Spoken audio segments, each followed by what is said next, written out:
Pastor and wife, it's indeed an honor to be here tonight. I don't usually perform with the mic, so I'm going to try my best to project, so let me know if you can hear me. I'm going to do a piece that's a little bit close to my heart, and it actually transformed into so many different things. So bear with me.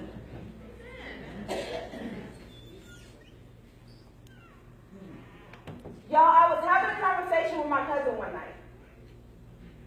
She said, "Cousin, what is the definition of love?" I sat there baffled by her question because I couldn't understand why she would ask me such a thing in the middle of us talking about food. And then she went ahead and she answered herself.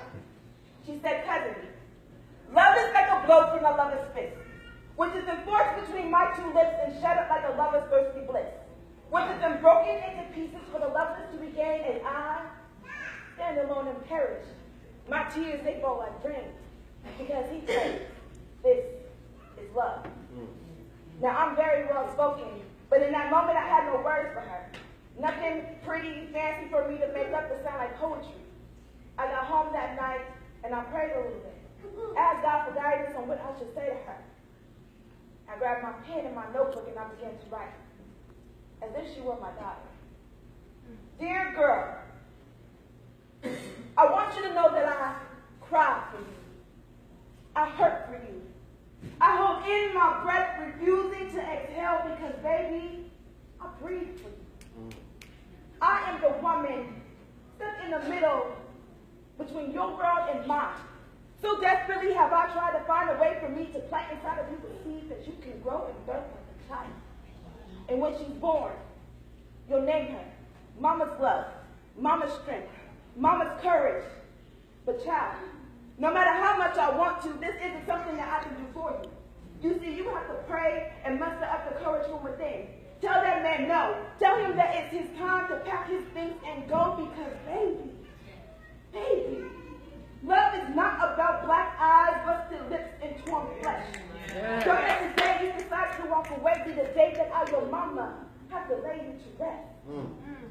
Tonight, girl, when you come pick up your little boy, I want you to look him dead square in the eyes and explain to him how a love like this is somehow justified because he sees you.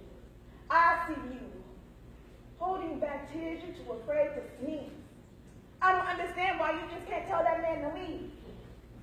Is he just that good? Does that man lace himself with crack because like an addict and more broken ribs? I see you falling back. Back.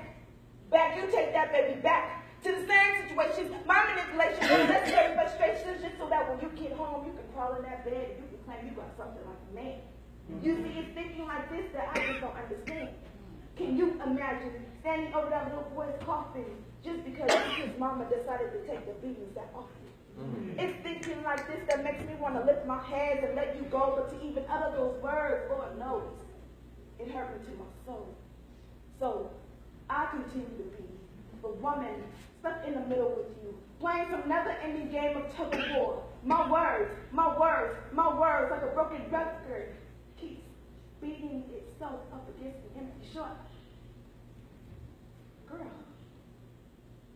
don't you know that I cry for you. I hurt for you.